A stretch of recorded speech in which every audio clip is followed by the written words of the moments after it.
Here we are at week 3 of Leading for Productivity. This is the module where we get into tips and tricks. Now, hopefully, after last week and gathering information from your place of a nice fresh start where you were non judgmental and unbiased, you were able to hone in on some ideas you already have of your own that you think would work for you to test out this week. But if not, or in addition to, I have several that I'd like to share with you that have worked for my clients and for me. So, we are now in the adaptation part of the A plus method. And this is where we test something really, really tiny over time. We kind of pilot it to see if it's working and how we want to refine it, improve it, or dump it. And that's okay too. That's still a learning process. So today we want to identify what do you need the most to be productive. We want to talk about practical tips to improve your productivity, get you a game plan to put those tips into action, and then lower the barrier to entry as much as possible to make it very sustainable with your busy schedule. Now, Tom Peters, he talked a lot about management practices. He was a writer, and he said the simple act of paying positive attention to people has a great deal to do with productivity.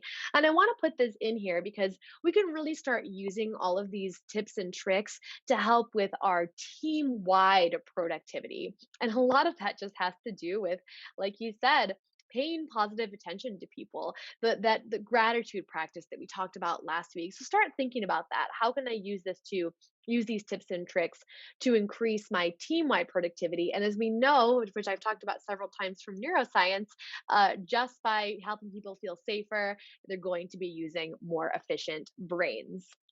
So we've talked about this a few times now. The big picture, for every drawback, there is a positive attribute. Nothing is completely black and white, despite this slide. Everything is it's a spectrum, right? And so we want to make sure that if you value being accessible to your staff, that as you build in changes to maybe your schedule through time blocking or your time management as you go forward, that you're still honoring that need. All right. So holding it all to be true.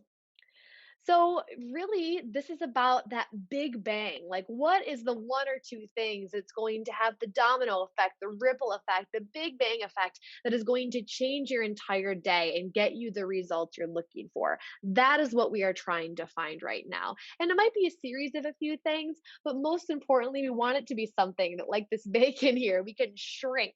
All right, we can cut it in half and cut it in half again, and it will be it'll be digestible. I'm thinking in food terms now because that bacon. And now I'm hungry. All right, so let's talk about tips and tricks that have worked for me and for my clients. So, the first thing is having a very flexible structure that's combined of three things: routine, that's as mindless as possible, and that you hone over time and improve over time. And then time blocking, having open hours and office hours or buffer hours, and then having a to do list that you try to schedule time for in. And I like to use apps. At the time of this recording, I'm using Todoist. Our team is starting to use Asana. I use just basic time blocking with my Google Calendar. But whatever software works for you, software can be really helpful. Some people love the old planners. That's not for me anymore, but I respect it. The idea is to have a combination of routine, time blocking, and your to do list that all work together in sync. And we also want to have room to grow. So that empty buffer space is really important for when things kind of get messed up in your day or you have to put out fires. And the routine is important because we want to anchor new things into that routine. I remember a few years back when I finally started flossing, okay? And it was really hard for me to remember, but I tried to anchor it in right before I brushed my teeth, not after, but right before. And I would imagine myself doing it, and now it's a mindless part of my routine. So I can anchor something else, maybe with a, I don't know, skincare routine to my flossing. But I've had other clients who will anchor new habits like a gratitude practice or a journaling practice or a few squats with their morning routine that's already mindless. And it makes it much easier for them to grow and improve over time.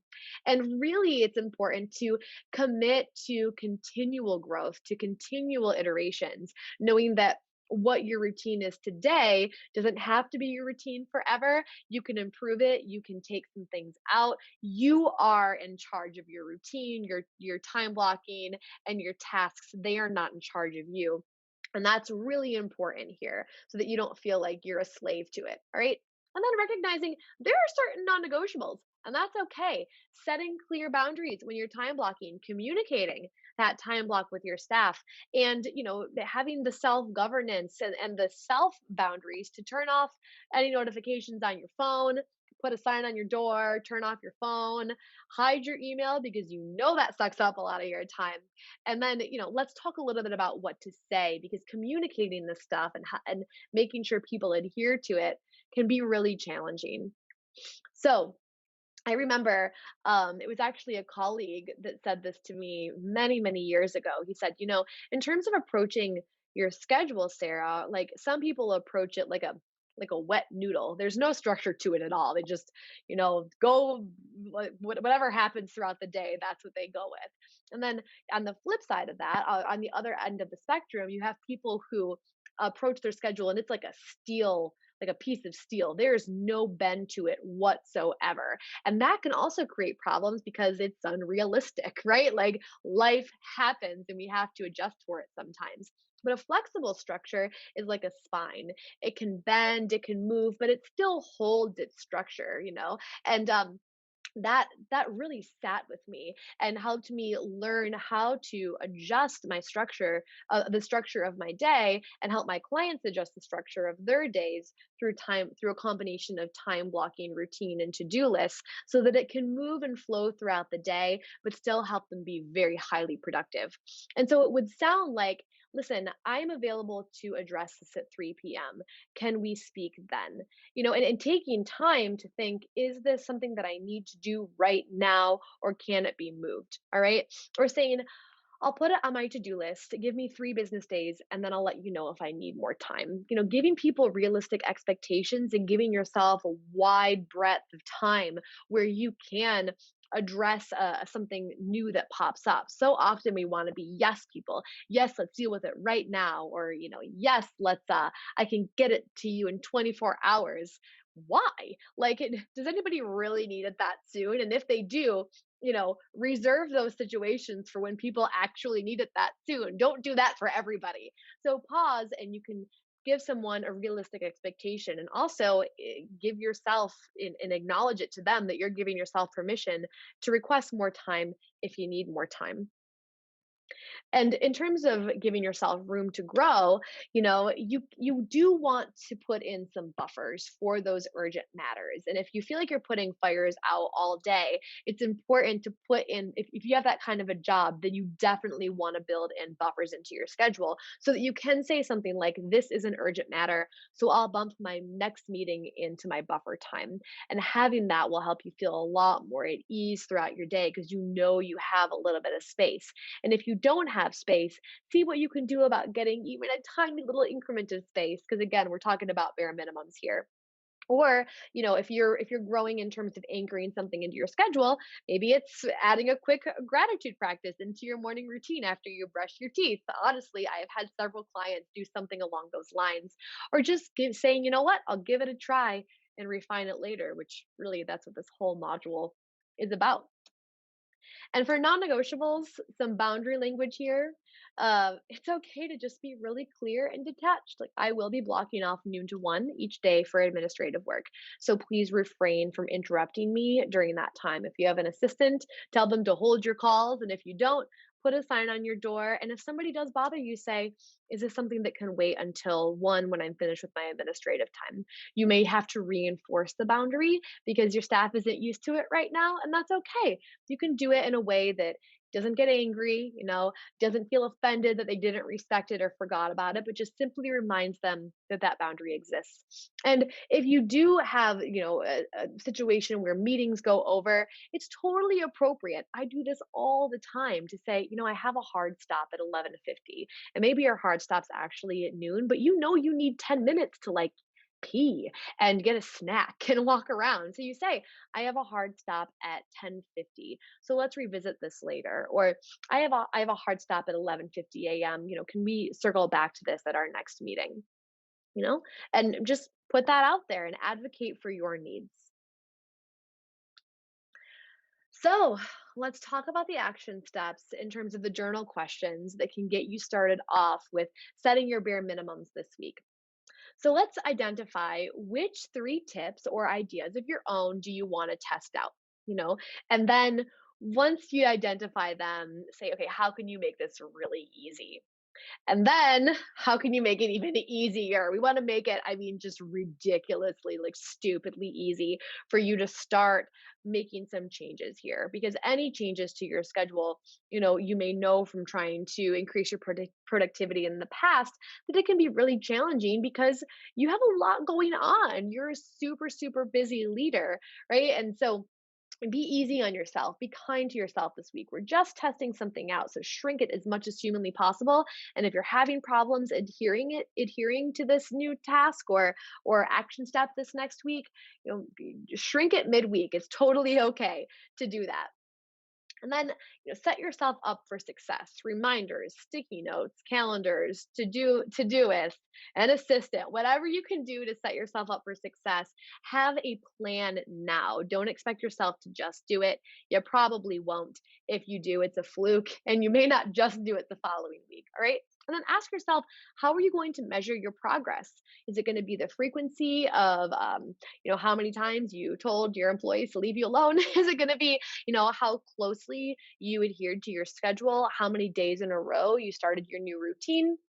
Figure out how you are going to measure your progress in this area.